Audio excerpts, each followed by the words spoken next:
오늘 우리에게 주시는 말씀은 마태복음 6장 9절부터 13절까지 말씀입니다. 마태복음 6장 9절부터 13절까지.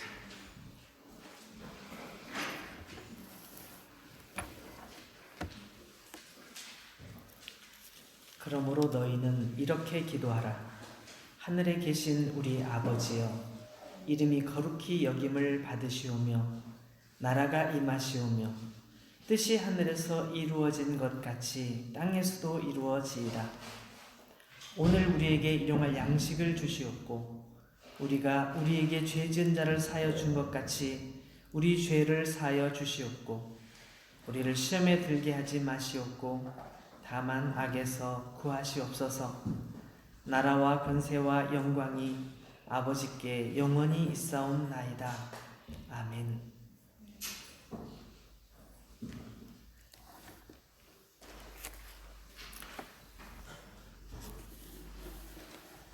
저는 자녀들이 자라가면서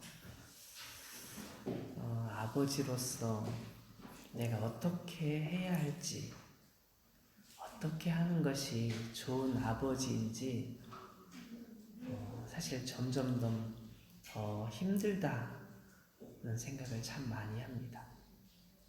어떻게 하는 것이 정말 좋은 아버지의 모습일까? 저의 부족한 모습을 볼 때마다 고민을 많이 합니다. 나 이런 모습을 아이들이 닮지는 않을까? 나 이런 모습이 아닌 더 좋은 모습으로 성장해 줬으면 좋겠다. 여기 지금 엄마, 아빠들이 많이 계신데 아마 여러분들도 그런 고민을 저처럼 하고 있지 않을까, 그런 생각이 듭니다. 어떤 아버지가, 어떤 어머니가 좋은 부모일까요? 부모로서 모든 어른들은 이런 고민을 할 수밖에 없는 것 같습니다.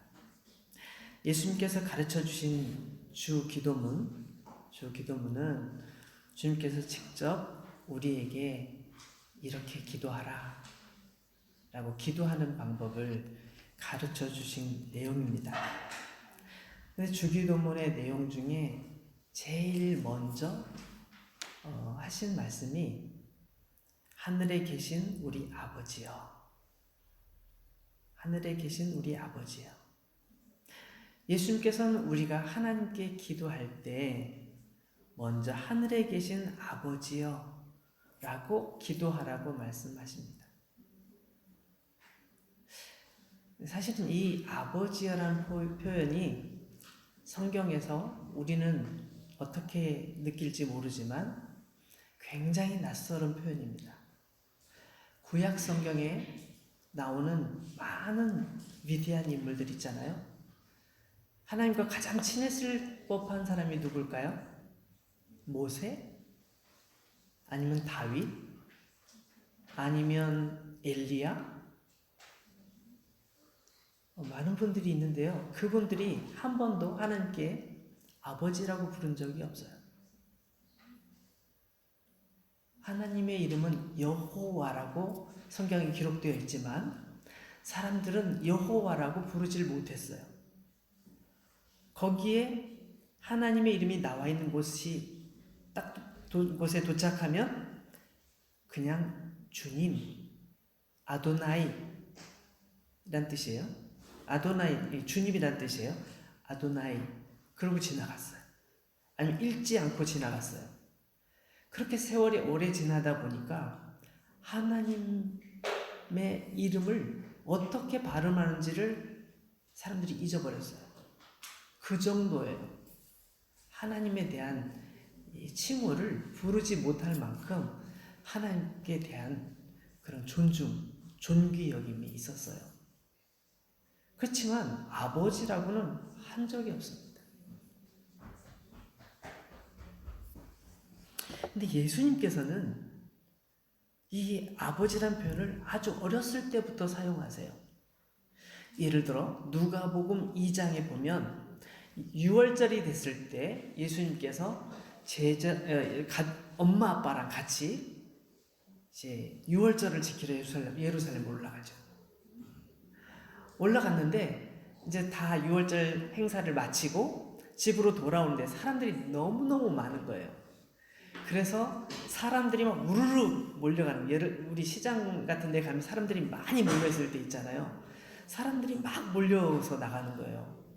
얼마 전에 여기 축구 경기장에 갔는데 경기장에 들어갈 때는 다 이렇게 갔는데 나올 때 보니까 사람들이 엄청나게 많이 동시에 밀려 나오니까 잘못하면 우리 같이 간 사람 잊어버리겠더라고요. 6월절도 마찬가지예요. 많은 사람들이 몰려서 고향으로 돌아가는데 예수님의 엄마 요셉과 마리아는 여기 어디 옆에 있겠지 뭐, 따라오겠지 뭐, 그러면서 집으로 돌아간 거예요. 근데 가다 보니까 안 보여. 예수님을 아무리 찾아도 안 보이니까 어떻게 된 거야? 그리고 다시 예루살렘으로 돌아가요. 돌아가 보니까 예수님께서 성전에 앉아서 거기 성전에 있는 성경을 잘 알고 있는 분들하고 막 얘기를 나누는데 막 어린 12살짜리 나이인데도 막 대화가 잘 되는 거예요. 근데 대화가 잘 되고 못 되고를 떠나서 아빠 엄마는 화가 났어요. 아니, 넌 어디서 왜 여기 남아있는 거야? 화를 냈죠. 그랬더니 예수님께서 하시는 표현이 12살 때 하는 표현이 아버지 왜 저를 찾으셨어요? 제가 아버지의 집에 있어야 될 것을 모르셨어요? 이렇게 물어보는 거예요. 아버지의 집이라는 표현을 사용하지 않았고 그 당시에는 성전이라고 말했어요. 제가 성전에 있을 것을 기대하지 못하셨어요? 이렇게 말하지 않고 아버지 집에 있어야 될 것을 모르셨어요? 예수님의 실제 아버지는 요셉이잖아요. 아버지한테 아버지의 집에 있어야 될 것 모르셨어요? 이렇게 질문하는 것도 우습잖아요. 그렇지만 예수님께서 그렇게 말씀하시는 걸 요셉은 알고 있었죠. 왜 그렇게 말하는지. 12살 때 그렇게 말씀하셨는데 예수님께서 공생애를 마치시는 33년 그 마지막 해에 겟세마네 동산에서 기도하실 때 아버지여 할 수만 있으시다면 이 잔을 내게서 옮겨주십시오. 그러나 내 뜻대로 마시고 아버지의 뜻대로 하십시오. 이렇게 기도하는 내용이 나와요. 그것을 생각하면서 우리가 유추해 볼 때 예수님께서는 어렸을 때부터 33세 세상 공생애를 마치고 세상을 떠나실 때까지 십자가에 죽으실 때까지 아버지란 표현을 사용하신 게 분명해요.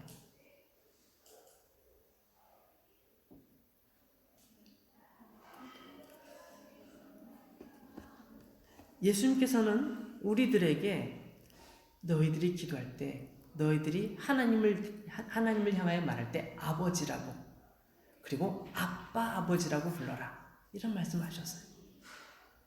그래서 그런지 예수님의 제자들이 기록한 성경책 여기저기를 찾아보면 거기에 야고보도 그 다음에 유다도 바울도 베드로도 요한도 아버지라는 표현을 사용하는 내용들이 자주 등장해요. 그러니까 예수님께서 말씀하신 대로 예수님의 제자들은 하나님을 부르면서 기도할 때 아버지라고 사용했던 게 확실해요. 근데 저는 궁금했어요. 제가 아버지로서 늘 고민하는 그런 생각들이 있는데 예수님께서 생각하시는 아버지에 대한 그 표현은 어떤 의미를 가지고 있을까? 아버지, 하나님을 향하여 아버지라고 부를 때 어떤 마음으로 부르셨을까? 그걸 곰곰이 생각하다 보니까 성경에 아버지에 대한 얘기가 여러 군데 나와 있는데요.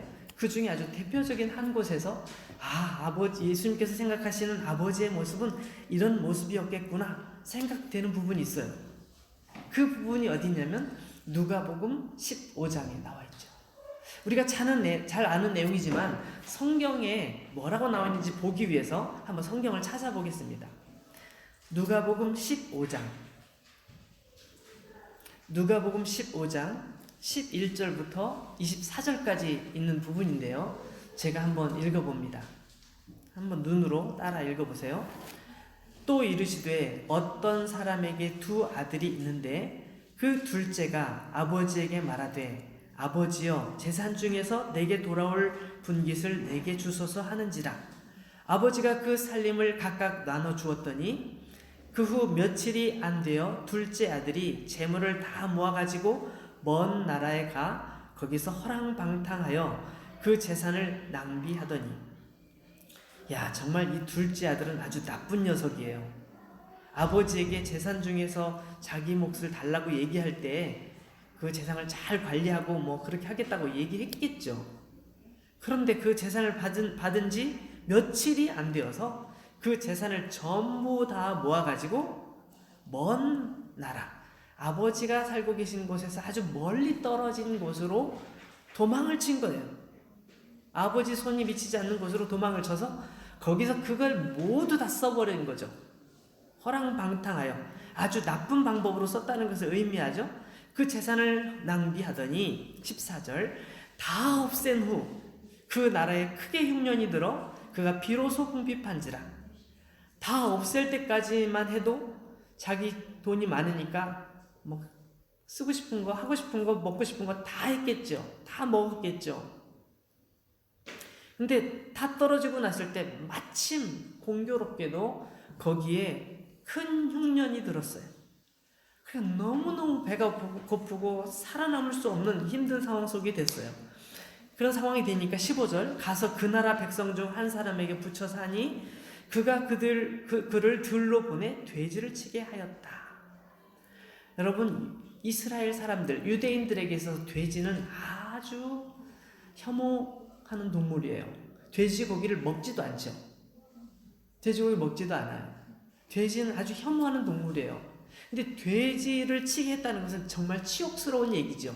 그러나 살아남기 위해서 돼지를 쳐야만 했어요. 돼지 우리에서 그 냄새나는 곳에서 돼지를 길러야만 했어요. 그런데 그 주인이 돼지를 치는데도 불구하고 먹을 음식을 안 줘요. 월급을 안 줘요. 아무것도. 사실 뭔가 먹을 것을 구하기 위해서, 살아남기 위해서 그곳에 갔는데 먹을 걸 안 주는 거예요. 그리고 어떻게 해요? 그가 돼지 먹는 쥐염 열매로 배를 채우고자 하되 주는 자가 없는지라. 돼지 먹이를 먹고 싶어도 못 먹게 해요. 이것도 안 주는 거예요. 너무 비참한 지경에 빠진 거죠. 바로 이때 그가 생각해낸 사람이 누구예요? 그의 아버지였어요. 그래서 17절 이에 스스로 돌이켜 이르되 내 아버지에게는 양식이 풍족한 품꾼이 얼마나 많은가. 나는 여기서 줄여 죽는구나. 그러니까 우리 집에 있는 아들, 그러니까 큰형, 형을 생각하기보다도 우리 집에 있는 품꾼들, 일하는 사람들 생각나는 거예요. 적어도 그 사람들은 우리 아버지가 주시는 그 음식을 배불리 먹고 즐겁게 노래 부르면서 일하는 모습을 자기가 늘 봤거든요. 그게 생각나면서 야, 우리 아버지한테 가면 어떨까 생각을 하게 되는 거죠. 그래서 18절 내가 일어나 아버지께 가서 이르기를 아버지 내가 하늘과 아버지께 죄를 지었사오니 지금부터는 아버지의 아들이라 일컬음을 감당하지 못하겠나이다. 나를 품꾼의 하나로 보소서 하리라. 참 양심은 있어요. 재산을 다 탕진해 놓고 그래도 아버지한테 돌아가려니까 너무 부끄러우니까 이런 생각까지 해요. 참 나쁜 아들이죠. 정말 나쁜 아들이에요. 우리는 이런 아들, 이런 자녀가 되면 안 될 것 같아요.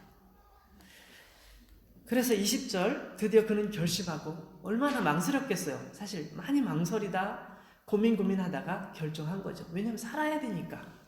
이렇게 하면 못 살 것 같으니까 돌아가는 거죠. 이에 일어나서 아버지께로 돌아가니라. 근데 여기서 놀라운 일이 벌어지죠. 아직도 거리가 먼데 아버지가 그를 보고 측은히 여겨 달려가 목을 안고 입을 맞추니. 이 아직도 거리가 멀다는 의미는 서로를 인식하기, 식별하기 쉽지 않은 거리라는 것을 의미해요. 어쩌면 아버지는 연세가 많아서 눈이 더 안 보일 수도 있어요. 아주 먼 거리에서 아버지와 아들이 서로를 마주 쳐다봤는데, 문제는 아버지가 아들을 계속 언제 올지 어떻게 알아요? 근데 아버지는 아들을 바라보고 있는 거예요. 아들이야 당연히 걸어오면서 우리 집이 저기지, 저기 들어가면 우리 아버지 계실까? 혹시 외출하셨을까? 생각하면서 올 수 있는데, 아버지는 그 자리에 계속 서서 기다리고 계셨던 거죠. 그 둘이 딱 마주친 거예요. 아직도 거리가 먼데 아버지가 그를 먼저 알아보셨어요. 먼저 알아보고 측은히 여겨 달려가 목을 안고 입을 맞췄대요. 너 내가 준 재산 다 어디 있어? 너 지난번에 입고 갔던 옷은 어디 있고 이렇게 거지 같은 옷을 입었니? 너 신발은 어디 있니? 이게 무슨 냄새니? 너 어떻게 어디서 뭐 하다 온 거야? 이렇게 질문할 수 있잖아요. 그렇게 질문하지 않고 이 아버지의 모습은 그를 보신 다음에 측은하게 여기고 달려가요. 걸어가지도 못하고 달려가는 그 아들을 보고 달려가서 목을 안고 입을 맞춰요.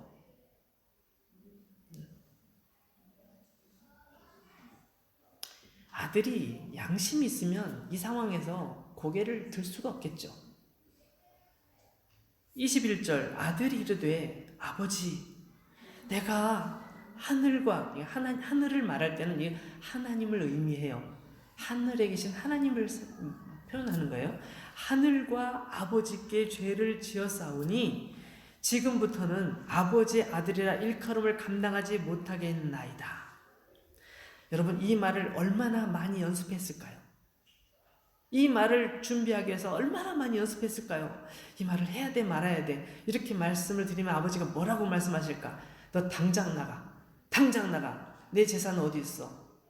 어디 있어? 이렇게 말씀하실지도 모르고, 아니면 내 스스로가 부끄러워서 감히 아버지를 뵐 수 없는 정말 부끄러운 나쁜 놈인데 내가 어떻게 아버지를 뵐까?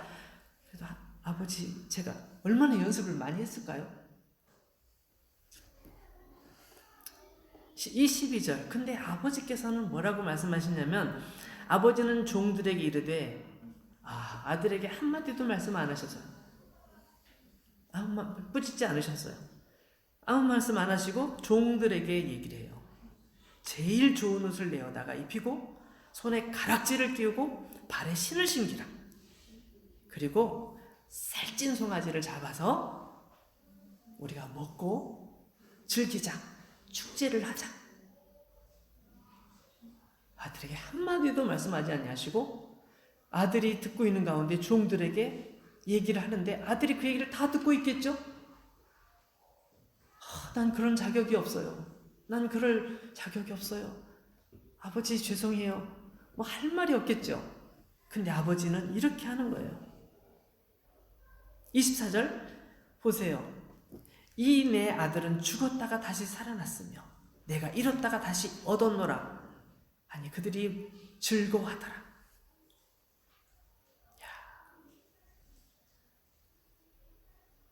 여러분 여기에 등장하는 아버지의 모습은 어떤 모습이에요?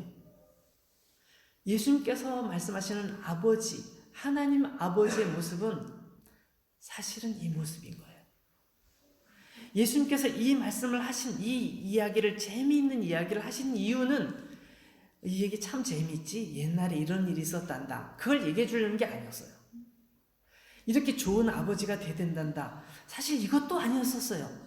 우리 아버지들은 이 성경을 읽으면서 나도 이런 아버지가 돼야지 생각하지만 사실 예수님께서 말씀하신 진정한 의도는 그것 이상이었어요. 뭐냐? 위에 계신 아버지가 얼마나 좋으신 분이냐면 바로 이런 분이란다. 이걸 얘기해 주고 싶으신 거예요. 자, 여기서 우리 한번 눈으로 다시 한번 읽으면서 찾아봐요. 아버지는 어떤 분이죠? 아버지는 부족함이 전혀 없으신 아주 풍부하신 분이에요. 자식에게 재산을 다 주셨는데도 또 뭔가가 또 있어요. 자녀들이 원하는 모든 것을 주실 수 있는 분이 아버지세요. 이 모든 것 속에는 재산 포함해서 그의 인격과 그의 사랑과 그 속에는 모든 것을 의미해요.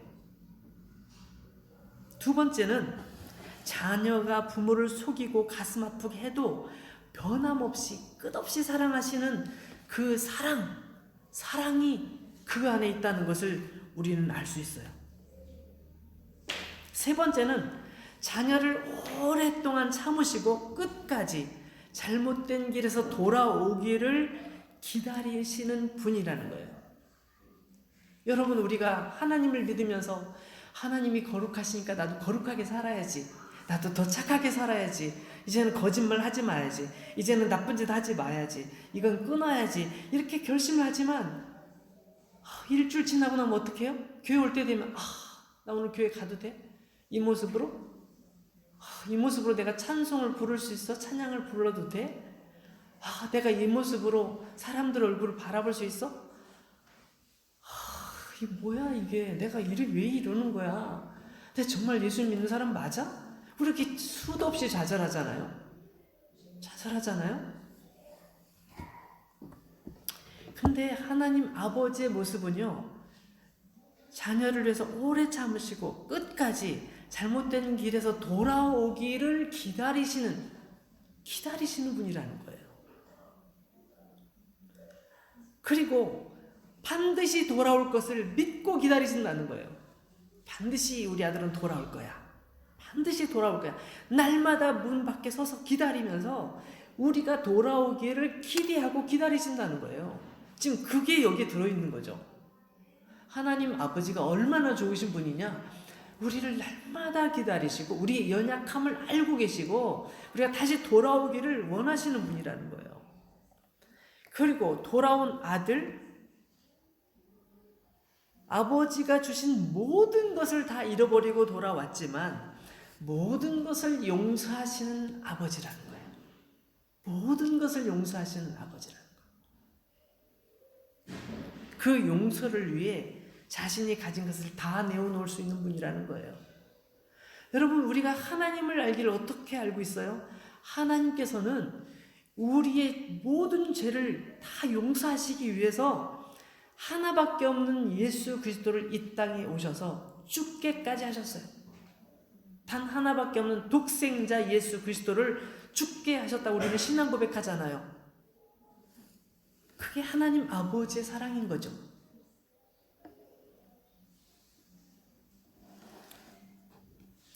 다섯 번째로 제가 적어본 건 이거예요. 아들을 세상에 태어나도록 만들어주신 분, 이 세상에 살아갈 수 있도록 키워주신 분, 낳아주시고 길러주신 분, 그 사랑 아니고는 할 수 없죠. 낳아주시고 길러주신 분, 그래서 내가 이 세상에 있을 수 있도록 해주신 분, 나를 존재케 하신 분, 나의 존재를 이 땅에 나의 존재를 만들어주신 분, 그게 아버지라는 거죠. 하나님 아버지께서 우리를 이 땅에 있게 하셨어요. 그래서 우리는 하나님을 아버지라고 부르는 거죠.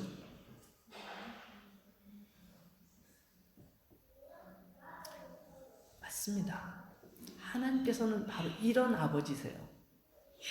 이런 아버지세요. 여러분이 섬기는 하나님은 바로 이런 하나님이세요. 마가복음 14장 36절 보니까 예수님께서는 위에 계신 하늘에 계신 하나님 아버지를 아빠 아버지라고 불렀어요. 아빠. 너무 다정하게. 구약의 여호와 하나님, 그러면 전능의 하나님, 무서우신 하나님, 심판의 하나님. 무서워. 내가 그분 앞에서 감히 살아남을 수 있을까? 그런 하나님이신데, 똑같은 하나님이신데 예수님은 그분을 아빠라고 부르시고 우리에게 아빠라고 부르래요. 우리는 너무 무서운 분이에요. 너무 무서워요. 아니야. 너희들은 아빠라고 부를 수 있어. 왜냐하면 하나님께서 나를 통하여 너희들의 모든 죄를 용서하시고 하나님의 자녀 삼아 주실 것이기 때문에 그런 거야. 예수님께서 아빠라고 부르라고 하신 이유는 그거예요. 그래서 우리가 비록 죄인이지만 부끄러운 우리의 모습을 가지고 있지만 우리 온몸이 더러운 때 묻은 것처럼 그렇게 부끄럽지만 용기를 내서 하나님께 나가는 거죠. 하나님, 지난주에 제가 실패했지만 이제 다시 또 시작할게요. 제가 주님의 저를 용서해 주신 걸 기억하면서 제가 날마다 주님 앞에 회개하면서 제가 정말 주님이 거룩하심처럼 저도 거룩함을 닮아가도록 노력할게요. 그러니까 우리가 용기를 내서 그렇게 말할 수 있는 근거가 거기 있는 거죠. 그 이유가 거기 있는 거예요. 우리가 좌절하거나 낙심하지 않고 쓰러져 있지 않고 다시 일어서야만 하는 이유가 바로 거기 있는 거죠.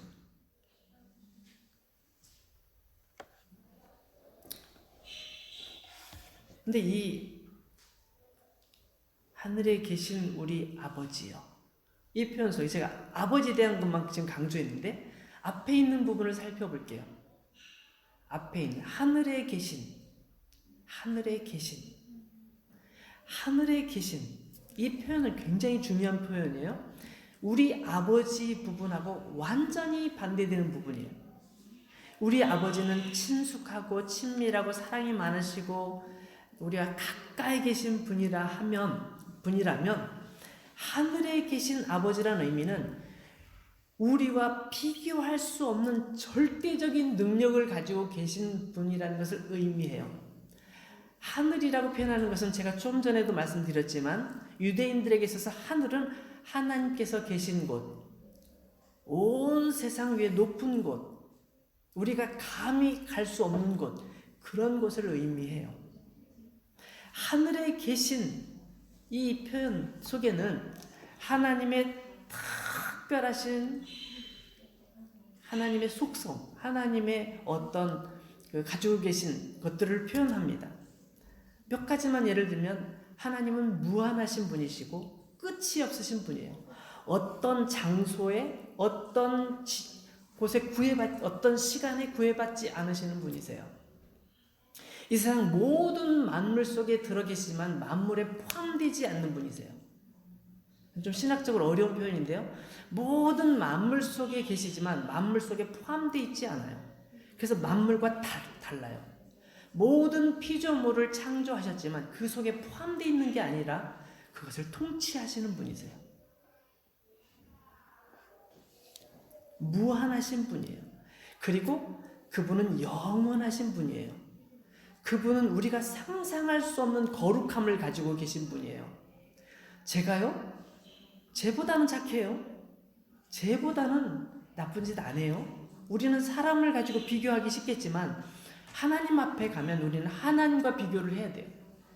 그럼 네가 나보다 거룩하니? 하나님께서 말씀하신다면 우리는 뭐라고 말할 수 있을까요? 아무도 대답할 수 없어요. 그분의 거룩함을 우리가 흉내낼 수도 정말 없어요. 하나님의 전지, 모든 걸 아시는, 그리고 전능, 모든 것을 하실 수 있는 능력, 이거는 비교할 수 없어요.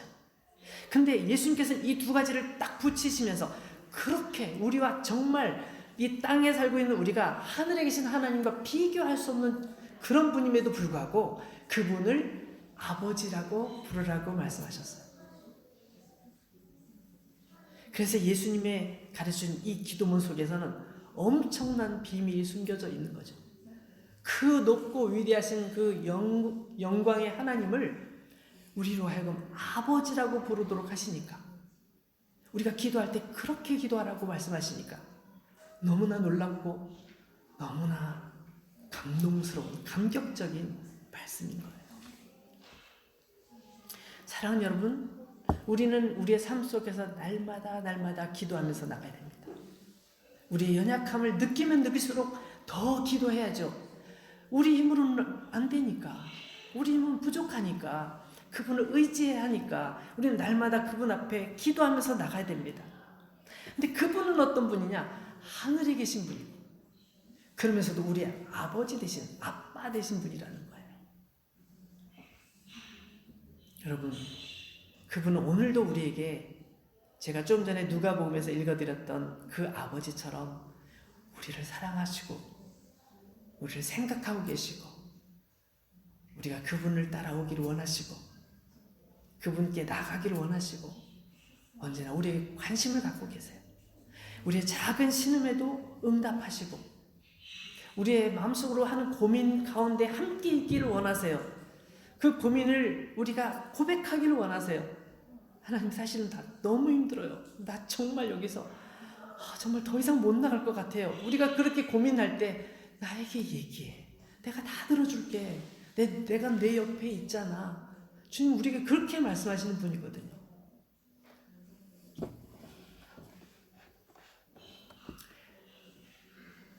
여러분, 우리가 그 사랑을 알아야 돼요. 그분의 그 사랑을 누리라고 우리를 불러주신 거예요. 그분의 사랑을 마음껏 누리면서 그 은혜 안에 머무는 저 여러분들이 다 되기를 주 이름으로 축원합니다. 우리 말씀 생각하면서 같이 기도합니다. 우리에게 아버지가 있습니다. 그분은 영원하신 분이시고 그분은 거룩하신 분일 뿐만 아니라 너무나 착하시고 너무나 좋으시고 나를 너무너무 사랑하시는 바로 그분이십니다. 내가 지쳐 힘들 때, 내가 낙심하고 내가 창피할 때, 내가 정말 부끄러워서 견딜 수 없을 때, 그때도 나와 함께 하시는 분이고 나의 가장 가까운 곳에서 나를 부르고 계신 분이고 내 어깨에 손을 얹고 계신 분입니다. 우리가 그분에게 뭐라고 기도해야 될까요? 뭐라고 고백해야 될까요? 여러분, 지금 주님께 고백하고 싶은 그 고백, 우리 하나님께 고백하고 싶은 그 고백, 하늘에 계신 우리 아버지께 고백하고 싶은 그 고백을 이 시간 여러분의 입술로 고백하겠습니다. 하나님 아버지, 우리를 사랑하셔서 오늘도 불러주셨습니다. 오늘도 우리를 사랑하셔서 주님의 자녀 삼아주시고 우리 모든 죄를 용서하시고 새롭게 일어설 힘과 용기를 갖도록 하셨습니다. 주님, 여전히 우리는 연약하지만 자꾸 넘어지고 쓰러지지만 너무나 부끄럽지만 다시 용기를 내어서 주님 앞에 나아갑니다. 이제 다시금 시작해 보겠습니다. 다시금 일어나겠습니다. 다시 주님 바라보면서 믿음을 가져보겠습니다. 용기를 내겠습니다. 나의 모든 과거의 모습을 다 벗어버리고 다시금 일어서겠습니다. 주님, 나의 결심이 견고하게 해주시고 나의 결심이 변하지 않게 해주시고 내 생각이 변하지 않도록, 변질되지 않도록, 나의 마음속에 주신 순수하고 거룩한 마음이 사라지지 않도록